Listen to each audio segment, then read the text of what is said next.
Hey everyone, it has been a while. This is January 3rd of 2020 that I'm recording this, and it's been a few months, and we have some exciting announcements at Shared Practices. So the first is we are changing the format of our show.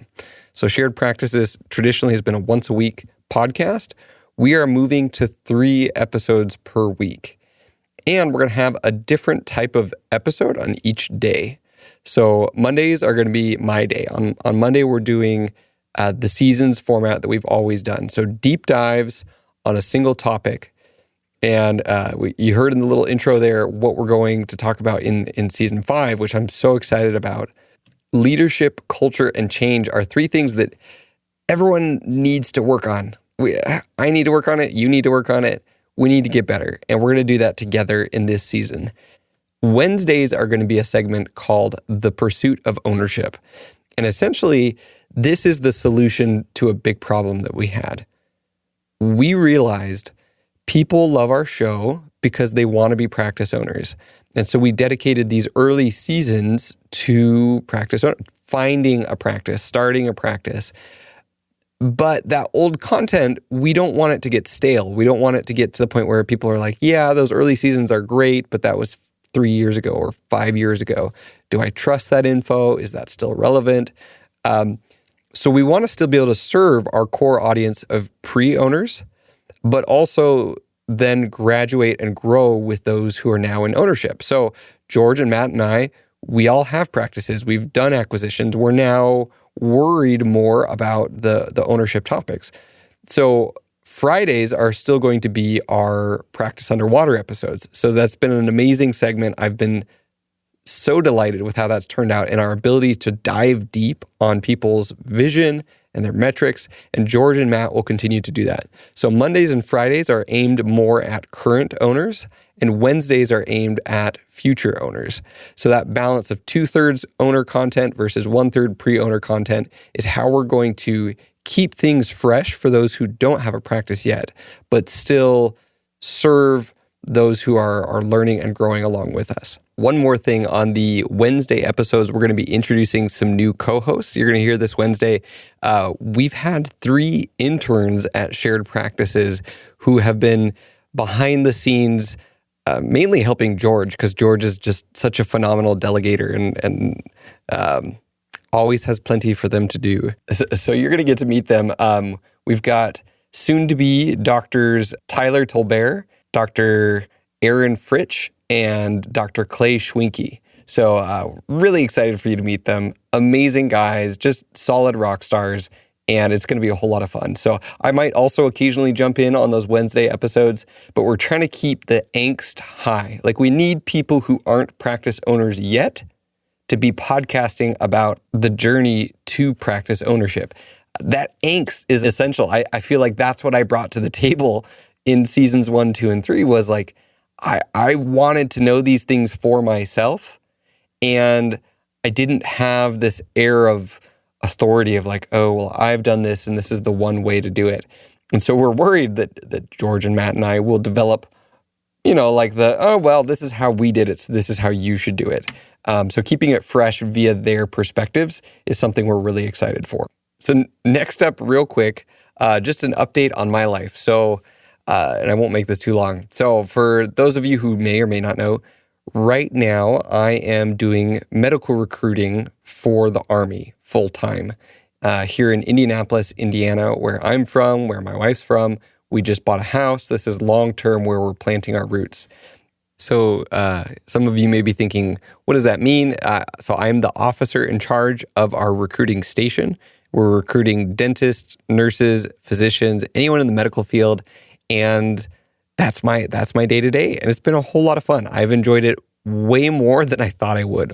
And since I brought this up, because this is not normally the focus of the show, I have to share, I've been advised by an Army attorney, the views of this podcast are my own and do not reflect that of the Army, and there will not be cross-pollination of me talking about Army stuff here.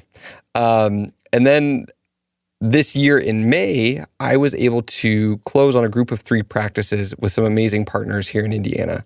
Dr. Hunter Smith and Dr. Will Little were willing to join forces with me and take on an amazing set of 3 practices. And it's been fantastic. To be honest, I have 2 major emotions with all of this. Number 1 is gratitude. I am grateful for the people I'm working with, for these opportunities, for the friendships I'm making, and then also the sense of inadequacy and how much I need to learn, how much I need to do, and how much more I wish I could help on a daily basis. So very grateful to the teams that we're working with, the people we're working with, the doctors, everyone involved. And it's been a lot of fun. I was recently a recipient of a donated endo microscope, and that's been something I've been really excited about, is finally doing endo in my own practice with a microscope, and just so satisfying. And I've only done one molar root canal with my microscope because I'm only practicing half a day a week. But it turned out great. I should post some pics. And then just most of all, I'm super excited for shared practices and the direction we're taking. We are going to be at Voices of Dentistry. If any of you are on the fence, it is hands down my favorite meeting in dentistry. We would love to see you there. And then lastly, let's get to the show. I'm sorry this is a longer intro, but it's been a while and I feel like I've just been disconnected. So I'm excited to be back. This interview is kind of funny because I have historically been an awful introducer of my guests. I'm really bad at reading bios because I just get bored reading things on air. Even in ads, I hate reading copy. I'd rather just kind of speak from the heart. And but this guest in particular, I really just kind of like failed to talk about all the reasons why he's on the show. And it's also partially because he's my dad. So Murray Lowe is our guest today. And so I'll introduce him here in the intro before the interview starts. He is a consultant and a coach for Fortune 500 companies, professional sports teams, and executives worldwide. He was the CEO of a multi-million-dollar leadership consulting business, and he's trained over 15,000 people in communication and accountability skills. It's funny to me now to come full circle and appreciate like how good my dad is at all of this stuff. And now that we're doing a season on this, and you're going to hear over these episodes, we're going to do a few episodes with him. Why I appreciate that now, how good he really is, the stories that he has, and also just very vulnerable and honest. I also want to apologize because I feel like out of all the guests I've had on the show, I tend to interrupt him more. And I hate it when podcast hosts do that. They like interrupt the guest and you're like, no, just shut up and let the guest talk. So that's probably just because he's my dad. So I'm more prone to interrupt.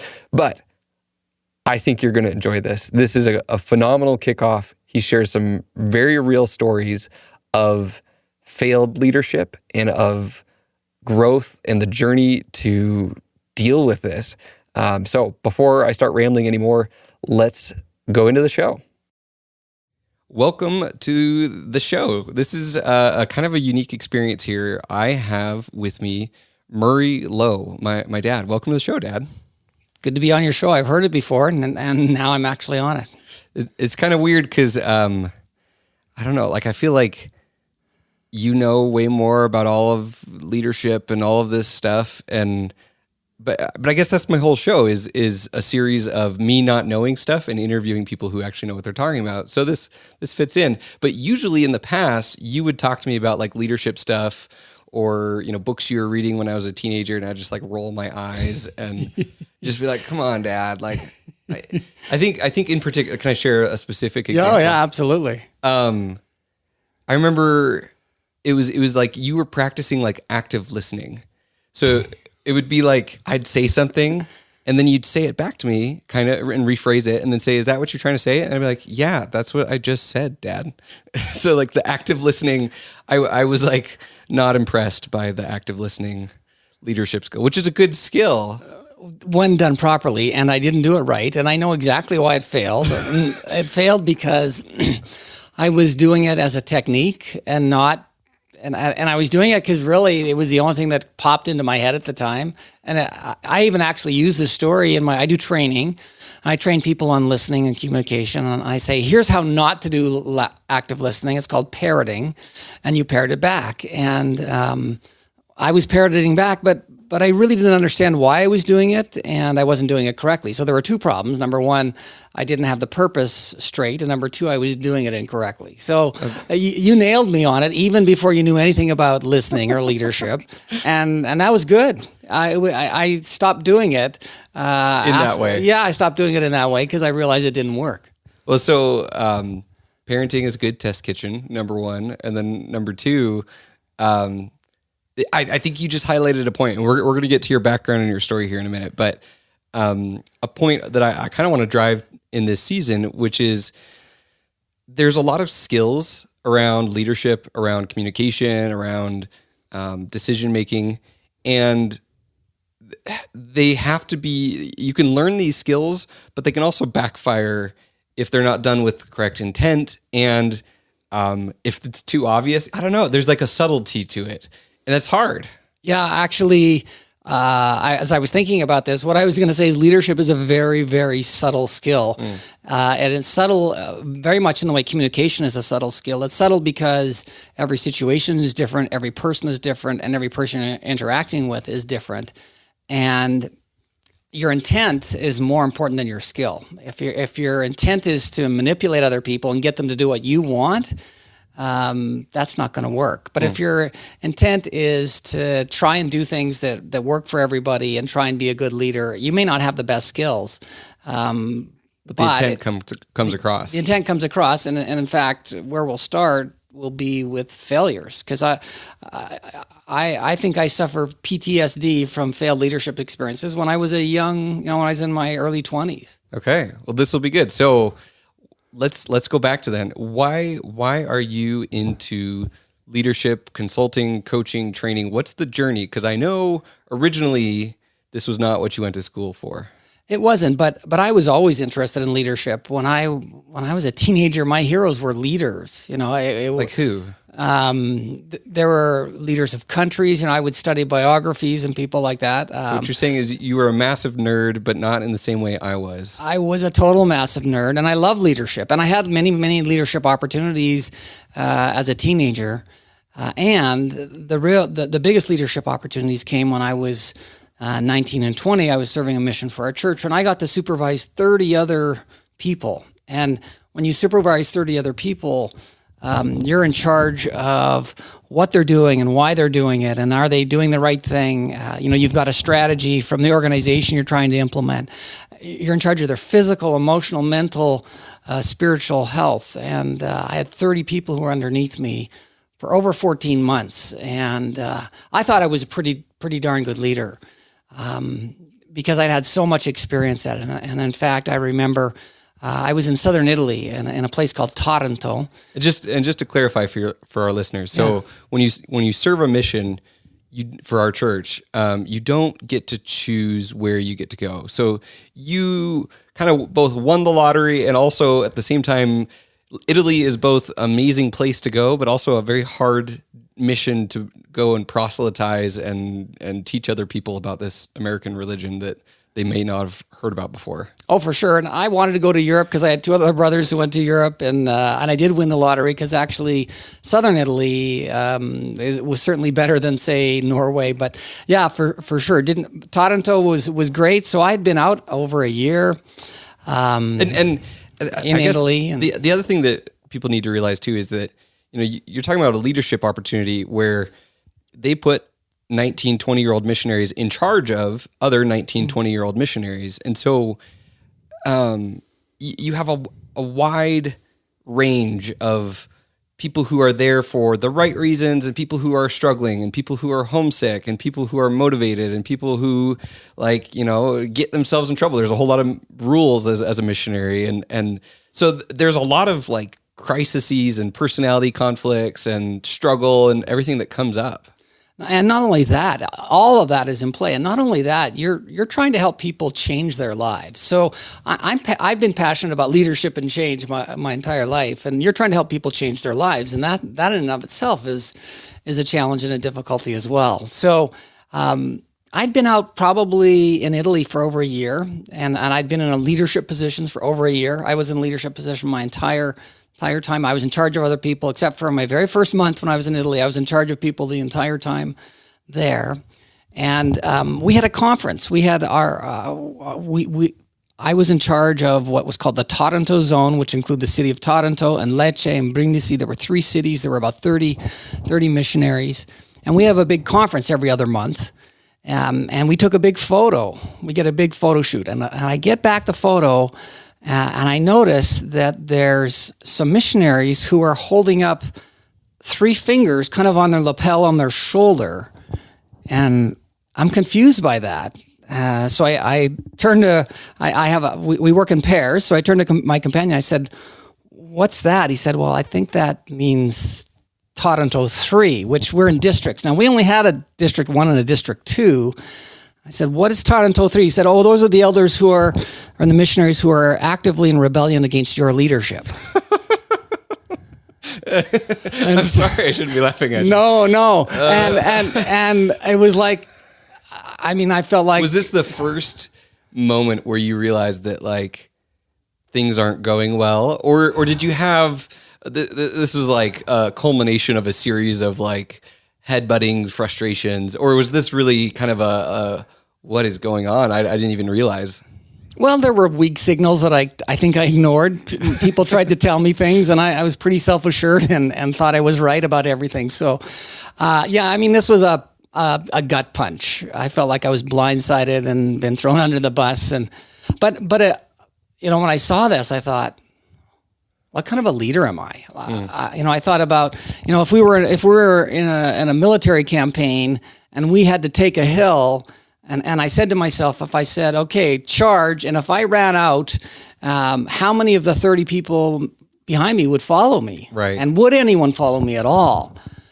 And so I thought, this is horrible, because I was doing my best. I thought I was doing a good job. I was literally doing everything I thought I should be doing. And in fact, I know now, today, I know why I screwed up. And one of the reasons I screwed up, I think, was because, you know, I said when I became a leader, I said, well, I'm gonna try and be perfect. I'm gonna set the bar really, really high. And I have lots of capabilities, and I think I set the bar too high. Nobody could. I think people have found it really hard to relate to me, because I just thought, I'm going to work harder, and I'm going to work harder than everyone. I'm going to be better than everyone else. And as a leader, that didn't work. So, and I think as, you know, because we're on a dental podcast, we're going to bring this back to dentistry. I think as a dentist in a dental office, it's really easy to say, I'm going to work harder. I'm going to set the example. I'm going to hold everyone to my standard and be very exacting in that standard. And to get, you know, lay down a pretty heavy hand when people aren't meeting that standard. And it's kind of the same thing where it's like, I'm going to put this all on my shoulders, and I'm just going to drive real hard, and I'm going to make sure that nothing slips by me and that everyone's doing what they should. It's kind of a micromanagement, leadership by example, but kind of from a self-righteous, you guys are all awful and I'm great type spot. Yeah. And that's the way other people experienced it. That's not the way I thought I was coming across. So Sure. The way I thought it was coming across was very different than the way other people experienced it was exactly that, which is this self-righteousness. I'm better than you. And you know, anytime. So that was kind of the first experience. And actually I got sick. I got physically sick for 2 months. And what I noticed is while I was sick, my missionaries performed way, way better than when I was healthy. So all of a sudden, we started having all kinds. As soon as I was out of the picture, we started having all kinds of success. And so I was like, oh yeah, exactly. So another gut punch. Another gut punch. And then they moved me to another area.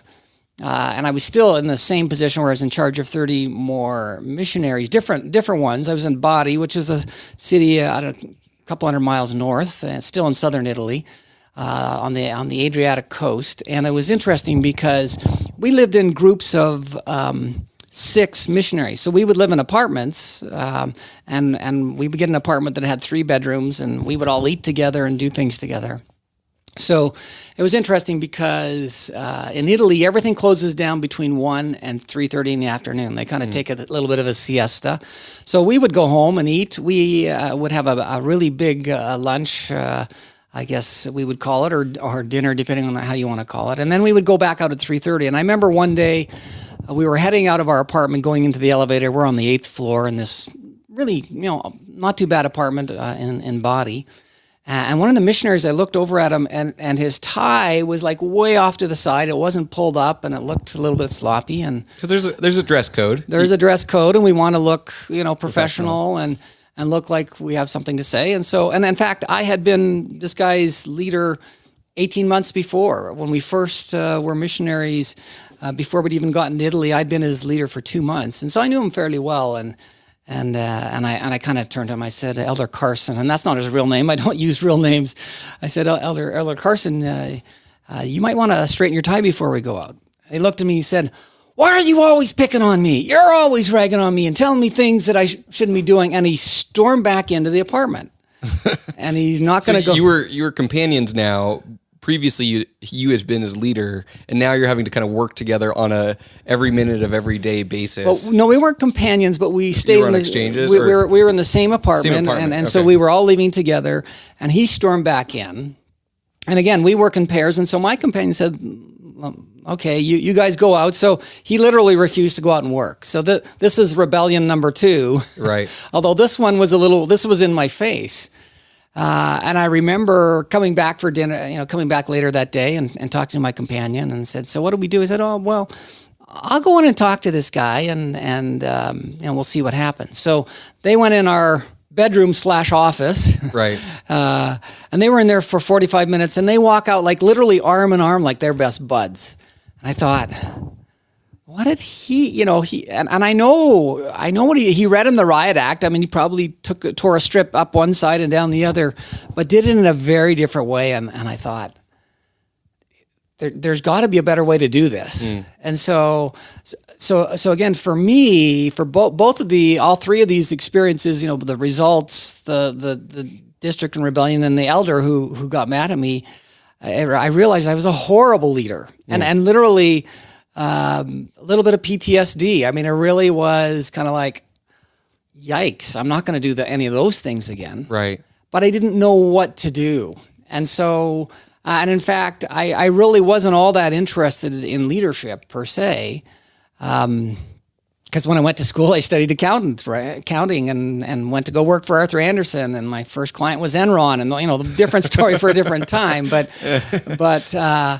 I realized very quickly at Arthur Andersen that I didn't like the number side. I liked the people side. And so I actually went back to school to get an MBA. I signed up. Returned back. My undergraduate degree is from Brigham Young University, BYU. I went back to get an MBA there. And it was interesting because we had a professor who stood up in front of all these business school graduates, and he said, "I want to welcome all you guys who are here to make it to the top of corporate America. You guys are MBAs, and we're thrilled to have you, and hope you can make it to the top of corporate America." He's trying to psych us up, right? And there's this big cheer. And then he said, "There's another group here, and your name, you guys are the mob. You're going to get a master's degree in organizational behavior, and your job is to change corporate America." And no one, there wasn't a cheer, but I want you to stand up. So a few people stood up, and I thought, I want to be them. I don't want to get to the top of corporate America. I want to change corporate America. And so my first class, it was very interesting. I don't think I'd heard that story. This is great. No, you haven't heard some of these stories before. So it was interesting because for me, I was taking MBA class, which was a repeat of my undergraduate classes. Because an MBA, so, and this is something where, as a dentist, I was like, man, should I go back and get my MBA? It seems like MBA / undergraduate in business, accounting, there's a lot of core business classes, but a lot of them are aimed at like corporate, larger businesses, not like a small business. And so I've been advised and kind of decided for myself that for a dentist, a business degree or an MBA might be overkill because it's not really focused on small business. But you were getting a repeat of kind of all these same classes. Is that? I was, and they told us at the beginning of the year, we're going to try and teach you two things. We're going to try and teach you analytical skills, and we're going to teach you the case study methodology so you can work together better as a team. So they're teaching us basically analytical skills and teamwork skills. And I already had the analytical skills. I did my first stats final in the MBA program in 20 minutes and aced it, and got the best score in the class. And I remember walking out of there going, I'm wasting my time here. I turned down an early promotion. I turned down lots of money, and now I'm getting. You'd been analyzing businesses and stats, as your job previous to coming into this program. So it was, you had it all in the bag. I did, and so I remember walking out of there, and at the same time, I remember I was taking a class in organizational behavior, and my OB professor was doing culture change stuff at Hewlett Packard, and I went back to my undergraduate. My favorite undergraduate class in business was organizational behavior. And so I ended up switching. I started in the MBA program and I ended up switching to get a master's degree in organizational behavior. I was in my late 20s, 28 years old, and I realized I'd kind of come home. I kind of found my calling, my mission. And that's when I started going back. I'd had this PTSD from my experience as a missionary 7, 8 years earlier, where I'd screwed up as a leader. And that's where I got to start thinking about those and saying, okay, what did I do wrong there? And how can I change those things? And those mistakes that I made really helped me dig deeper into what to do differently. And I believe that most people don't do that. I believe that most of us, when we screw up as a leader, when we do have PTSD, when we do things, all we say is, oh, I'm not going to do that again. Well, and you don't want to think about it. You obsess over it at first, and then you never want to think about it again, and you want to move on, and you're kind of, like you said, PTSD around those types of situations. So when a situation like that comes up again, you now have an avoidance strategy rather than confronting it. Very much so, very much so. And fortunately, the nice part for me is I was 7 or 8 years removed, right? And that allowed me to kind of look at those things. You're kind of a different person then. And look, I could look at it very much objectively. And so I think while leadership is really simple in concept to understand, I think it's extremely difficult in practice to implement. And I think most leadership strategies are avoidance strategies. I'm not going to do that again. And oftentimes we look at the leadership side and think, okay, I tried this, I dipped my toe in the water and it didn't work, or I did A, B, C, or X, Y, Z, they didn't work, and I'm just going to throw everything out with leadership. I'm not going to worry about leadership. And if you've got a good company, if your practice is rocking and rolling, you've got everything's going well, one of the best things you can do is just get out of the way. Right. So sometimes the best leadership strategy is to do nothing, particularly if everything is going well. Now the reality is that you may have two different problems. One is maybe things aren't going well and you need to do a turnaround, or secondly, you're not maximizing your practice, and so you can't do either of those without leadership. And so that's where leadership comes into play, is to help people to figure out, what do I do in a way that makes sense, that works, that's effective, both in the short term and the long term. The difference between being, and I would say the corporate world or being a missionary for our church. In most companies, people move around, if you're a high potential and you're in leadership positions, you're only in a position for 12 to 24 months. And so you get new people and new reports. But running a dental practice, you're with these people for years and years. They're like leading a family. It's a family. And so that makes it I think it's harder to be a leader in a dental practice or a medical practice or a small business where you have the same people around you for years and years and years than it is to be in the corporate world. Because they remember your mistakes. I mean, and any jockeying for power or, previous conflicts are still there in everyone's memory collectively. So you've got PTSD, they've got PTSD, everyone's avoiding things or, trying to get away with what they can get away with. So it compounds the difficulty of the situation. Without a doubt. It compounds the difficulty, and it makes it more difficult for everyone to change, for things to get different. I work with executives, and I've worked in leadership development and coaching executives for 30 years now. And I'm always trying to help people change. And one of the things, so let me go back to my experience as a missionary when I was 20 years old. I made some commitments to fundamentally and radically change how I was leading the missionaries. And I made those changes. And for me, it was like a 180. And what I realized after 3 or 4 months is that no one saw it. Okay, wait. So you had these light bulb moments of, holy crap, I'm a bad leader. And you're like, I'm going to change. I'm going to turn over a new leaf. I'm going to be a better leader. What did that mean to you? Like, were you trying to be more like caring and compassionate, or, like, were you trying to listen better? Like, do you remember any of the specifics? Oh, yeah. Instead of telling people what to do, I'd ask them. I would engage people in problem solving rather than, point out what they were doing incorrectly. Now, again, sounds bad, as I talk about it, but I would engage people in problem solving. We would work as a group to develop things rather than me as a leader having to come up with the answers. I would become much more vulnerable. I would just I tried to chill out, just a number of things that. And you saw you just felt like. Well, I had a reputation now, right? There was a reputation of who I was as a person, who I was as a leader, who I was as an individual. And I don't think anybody saw that. So I work with leaders all the time. I work with executives all the time.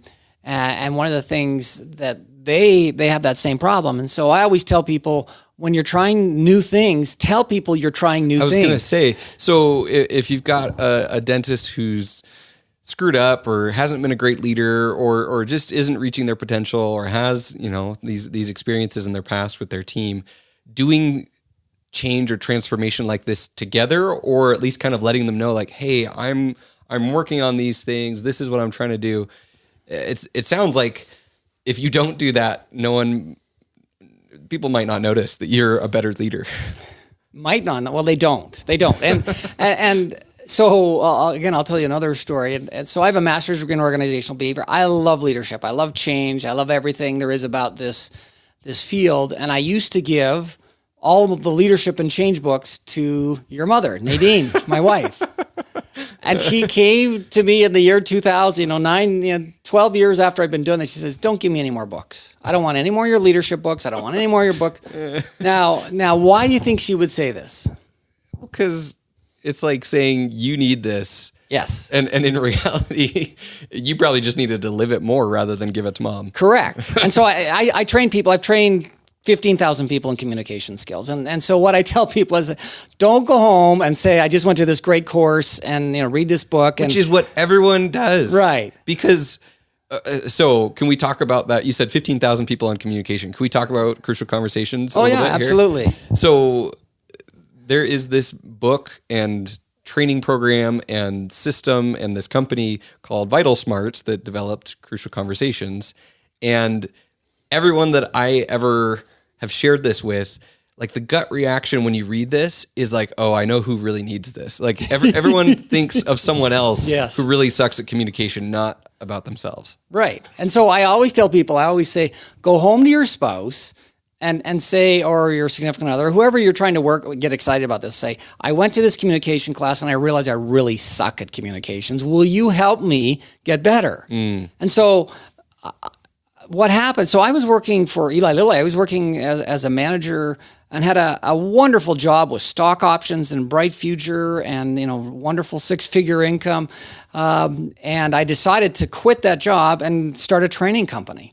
And it was and I was gonna. How old was I when you quit? Do you remember? Yeah, you were 14, so it was 2005 when I quit the job there. But I remember telling Nadine, I have told you about all these books that are really good, but this one really is really good. You know how you told me not to give you any more books?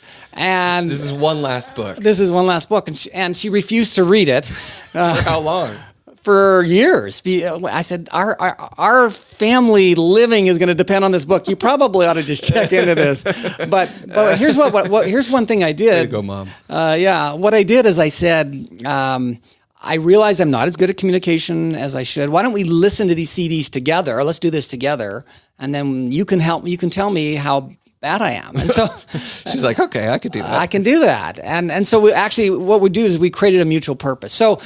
So in communication, and I think leadership's the same, people don't get defensive because of what you're doing. They get defensive because of why you're doing. So it's not the thing you're doing, it's the intent behind it. And so the intent behind my giving Nadine books is you need to change. So if I clarify my intent, the same with leadership, if you clarifying your intent. So I always tell people, if you've been a terrible leader, then get together with your people and say, man, I realize I've been a really crappy leader and I need change and I need your help. I'm going to try some new things. Tell me what works and tell me what doesn't work.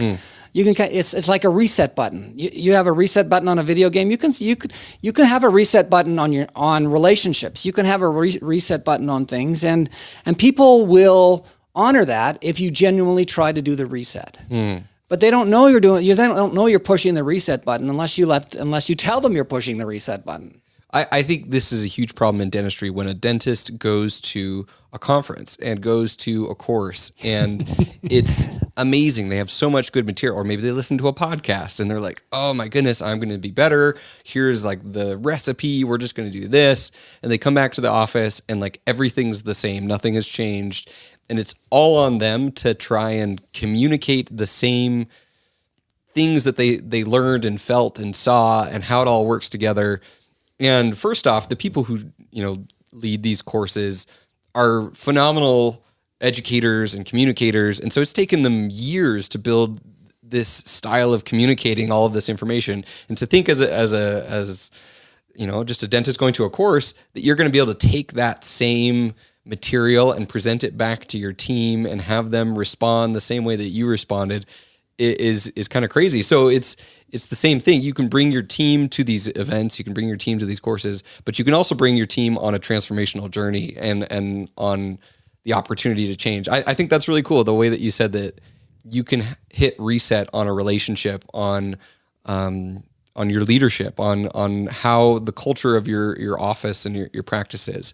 And so this is something that like is really hard, I think, to do and to process. And that's why I want to do a whole season on it. And that's why I'm excited that you're willing to kind of come along this journey.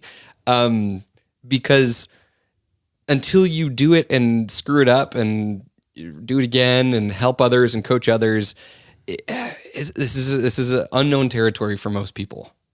Oh, for sure. It's unknown territory, and every practice knows that when the dentist is either going to a podcast or go to, they all kind of, okay, so and so, she's gone to the conference. She's gone to the conference. So let's prepare ourselves. So this happens in all organizations. Organizations develop immunity, which is what they learn is when the person comes back, they learn to nod their head and say yes and yeah, and they agree and they wait it out.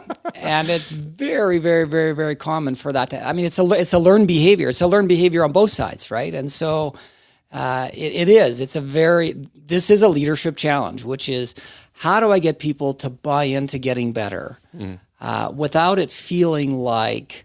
Get better or else. Get better or else, or get better because you've screwed up in the past, or get better because it makes me richer, or whatever, right? Yeah. So, which in dentistry, I think that's also a huge problem. Is that it's, in other areas, maybe you're a manager or a leader in a company. If your team does better, there is not a direct financial compensation to the manager or the leader all the time. Sometimes there is, but. In dentistry, it is very much, this is a team working together. They make the same amount unless there's some bonus system in place, whether or not you do better, and you make more if the whole team does better. And so getting over that, he's just trying to make more money, or, there can be a lot of ulterior explanations in people's mind and your team's mind for why you're doing these things. And to get them to buy in the same level that you've bought in on any sort of change is extremely difficult. For sure. And I would say that I think there are more failure modes in leadership than there are success modes. There are far more ways to fail. And one of the ways that people fail, and this happens leadership across organizations. I work a lot with executives, is when leaders develop or somehow convey a sense of entitlement. Right. And this happens more, I worked with an NFL coach and general manager who are fighting with each other. when you're making millions of dollars and you live in a nice house and everyone adores you, it's really, really, really easy to come across with an air of entitlement. And that may not be what you're intending at all. And unless you actively fight against that, it's probably going to come across that way. So one of the key pieces of leadership, going back to my early experiences, is, am I coming across the way that I intend? I'm doing certain things. I'm trying to lead in certain ways. And is that coming across to the people I work with the same way that I'm intending it? And our experience has been 80% of the time it's not coming across very cleanly or clearly or very straightforward. There are people who are great leaders naturally, right?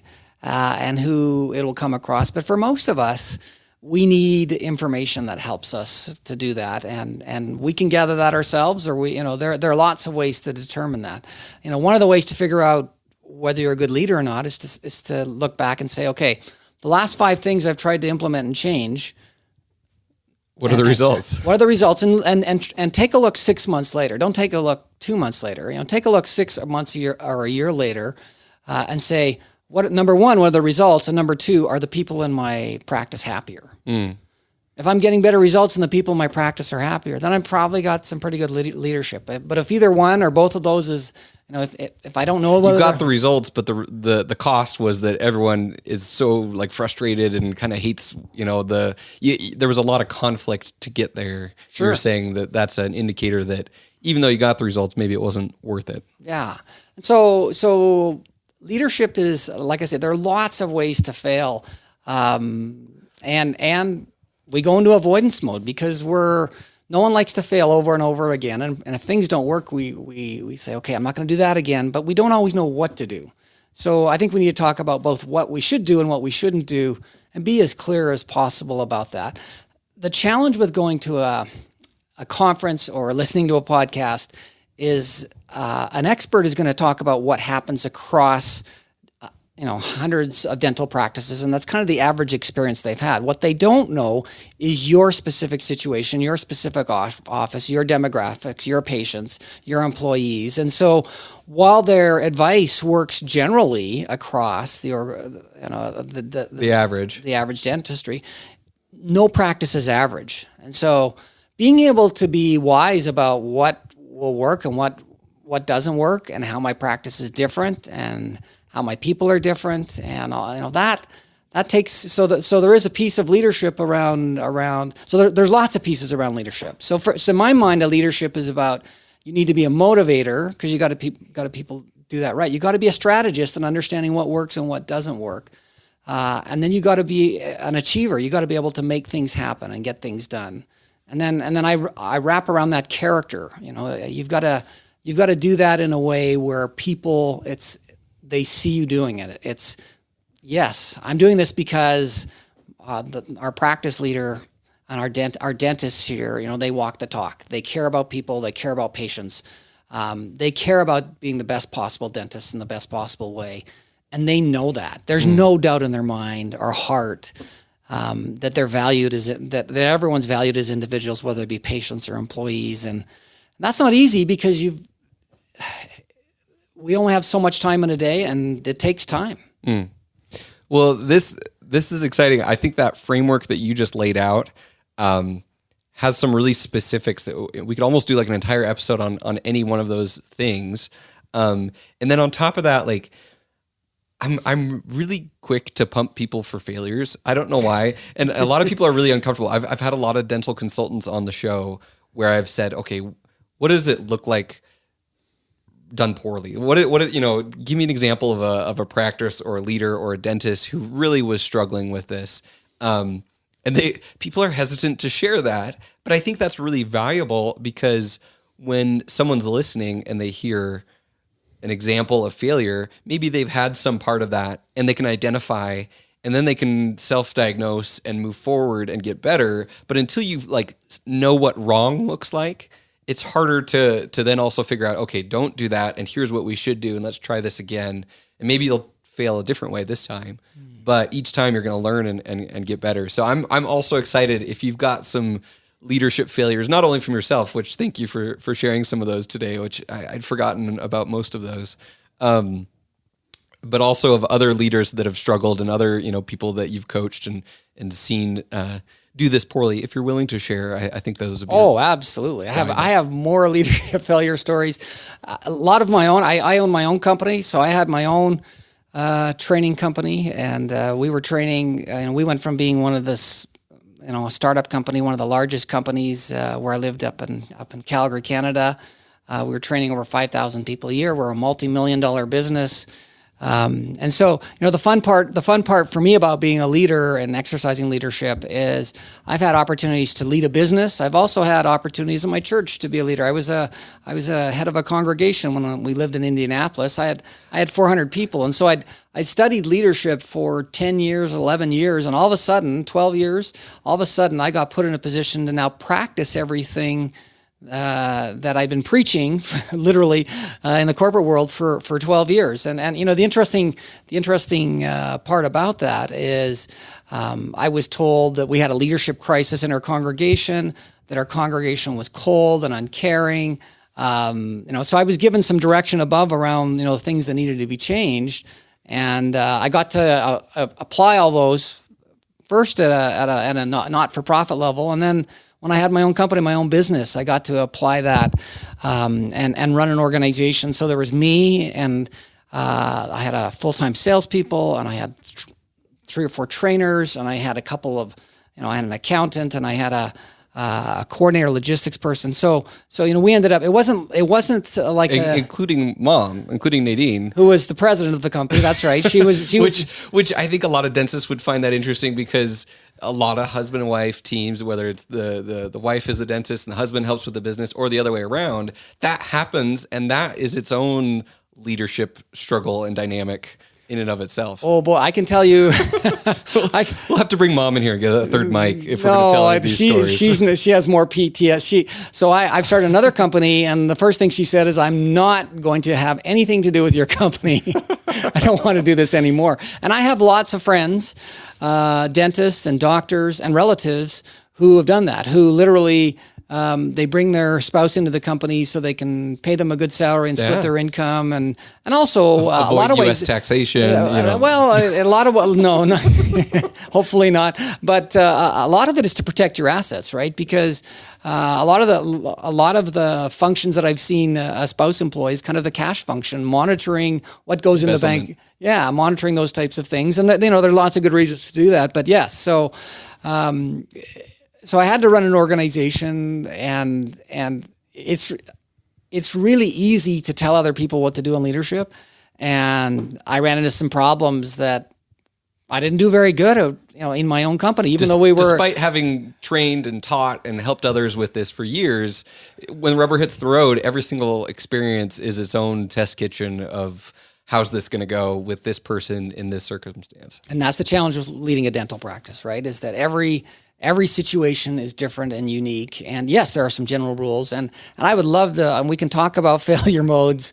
I can talk for a long time about all the ways to do things wrong, probably at another time. But there's lots to be learned in terms of how do I do this? And in particular for a dentist, my assumption is the life cycle for most dentists is probably 20 to 25 years.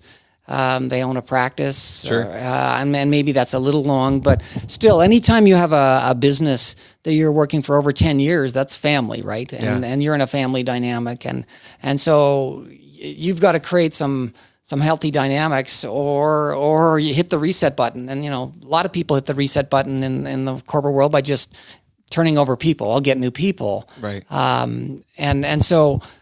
As I work with executives, and I work with mostly private companies as well as sports. So I've kind of worked on private companies and sports.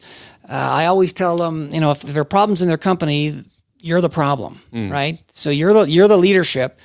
You're the one that sets the tone, and you can't ask other people to change if you're not willing to change yourself. And yet every company I've ever been in, they always say, okay, we're going to try and up our revenue by 15% and our bottom line by 20% every year. I've yet to see yet to work with a company said, our revenue is going to go down 25% next year, and we're just going to level out, and we're going to lose money, right? And they never do that, and so then I always ask them, and so what they do is they always ask more of their people, always. Right. They're always asking the people, we want to become more effective and more efficient, smarter, faster, better.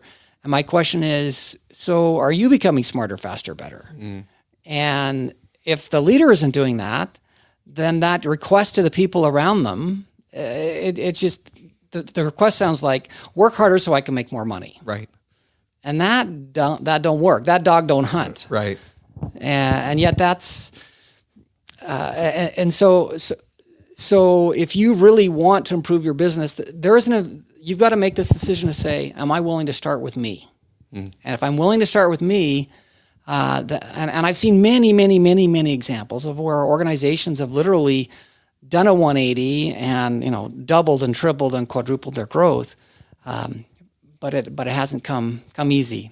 Now, I will tell you, there are financial situations and circumstances where, again, you can do really well in a practice and be a tyrant and I mean, the margins in dentistry are great to the point where even if you're a mediocre leader, you can do great.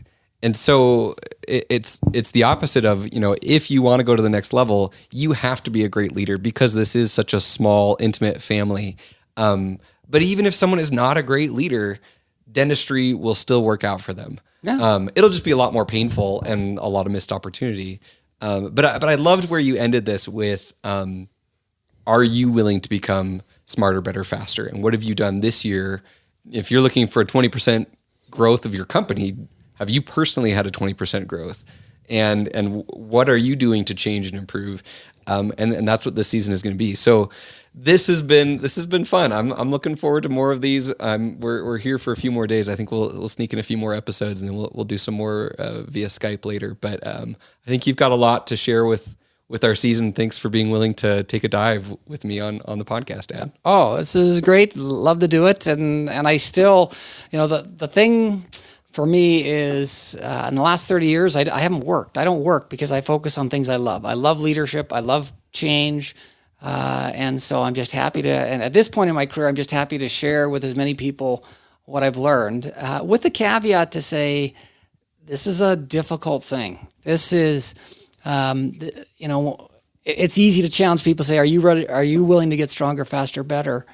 And then for people to say, I've done that before. And I recognize how I actually respect people who say, you know what, I don't want to get stronger, faster, better. And then my advice is, get out of the way, let other people do their job.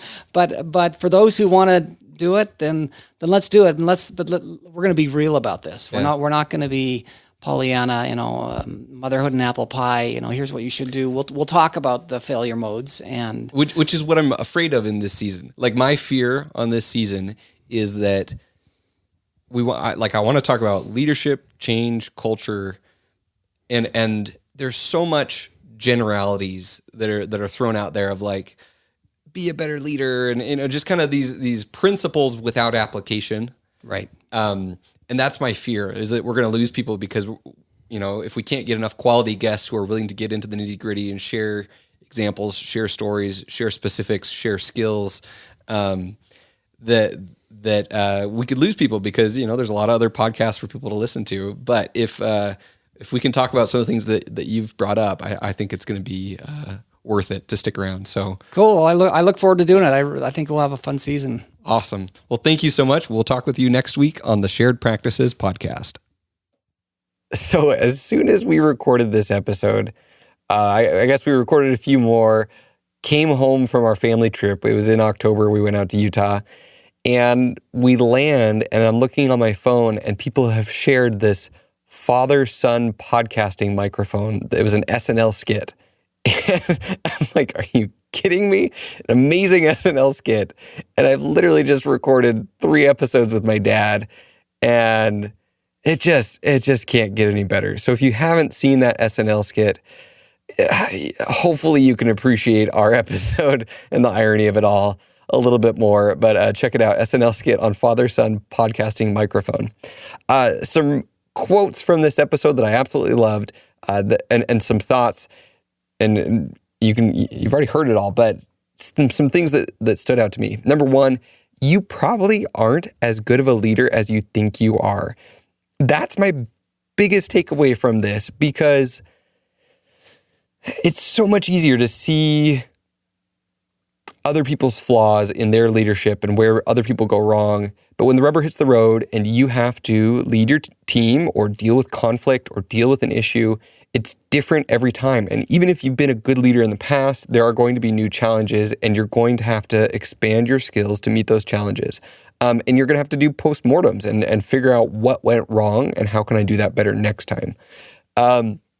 So that's number one. And hopefully you can come to this season with a grain of humility and desire to get better. And I loved the quote, there's a lot more modes of failure in leadership than success. There's just so many more ways to be a bad leader than to be a good one. I also loved the idea that you can do a leadership reset with your team, but you have to communicate this to your team saying, hey guys, I have not been a perfect leader, and I am attempting to learn from my mistakes, learn from you guys. I need your feedback. I need your input. I want to turn over a new leaf and start this. I thought that was profound, that idea. So absolutely loved that leadership reset idea, and communicating that to our team. He also said that leadership is subtle, but if you can start with the right intent, that's half the battle. And even if you don't have perfect skills or you don't know exactly how to say things, if you come at it with an honest desire to care for your team, to care for your patients and do what's best for them, and people can sense that, you can kind of screw up sometimes and they're going to cut you some slack. But if they sense that you really don't care about them and that you're really just in it for yourself, your credibility and your ability to mess up, that margin disappears real quick. I love that he said he didn't say this specifically, but he was talking about sports teams and athletes and multimillionaires. As a successful dentist, you will have to actively fight against an air of entitlement.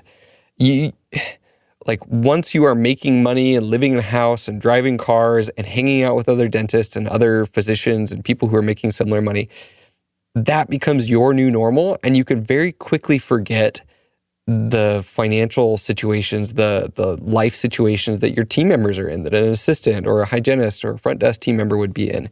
And that air of entitlement, of deserving that, can be such a roadblock to your leadership if you go about it the wrong way. So you have to actively fight against that.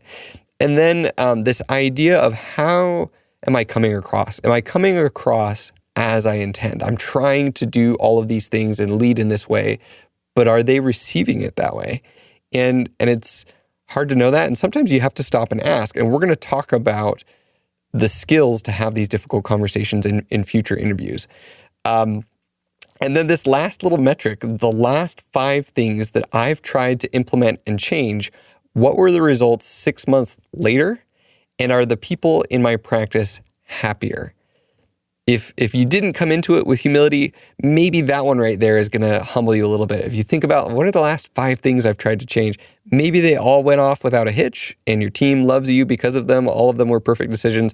But realistically, maybe some of those you didn't handle perfectly, and maybe some of those you're not doing at all. You started it kind of petered off after a few months, and then the team outlasted your patience to implement this change. So all of that to be said, this season, just like many seasons in the past, is just as much for me as it is for you guys. And so I apologize for being selfish.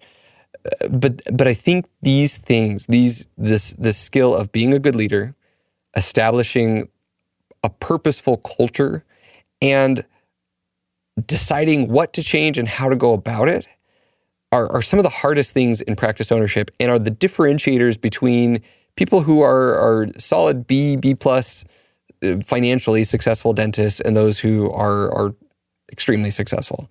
And at the end of the day, if you're a B plus dentist, you're still making great money. It's okay. But for those who want to step it up to the A level, We're hoping to give you some tools here and to keep it as concrete and useful as possible. Really, I'm really excited to be back on air. I'm excited that you guys are listening. And please let us know if this was enjoyable. Great. If you think there's too much low family on this podcast, let us know. And I'll get off air and just have my dad continue recording this season. Okay, so now you need to stay tuned for Wednesday. Wednesday, we have a new episode, a new segment, and then Friday, we've got Practice Underwater. This is a new era of shared practices. We really hope you enjoy the focus, the blend, the mixture, the different hosts. It's something we're truly excited for. And I'm excited to announce a partnership with Sandy Pardue. We are rebooting the Dental Drill Bits podcast. Sandy and I sat down and said, what if we did a podcast together? What if we did a whole season of your show together? And it works out perfectly because I have a ton of questions and she has a ton of answers. So we combined my skill at asking questions, but not necessarily knowing the answer, and her skill at answering every single question with a wealth of knowledge, specific examples, and experience. If you want to get your dental practice organized, if you have trouble with understanding the roles and the functions and the systems of your office, join us every Tuesday on the Dental Drill Bits podcast.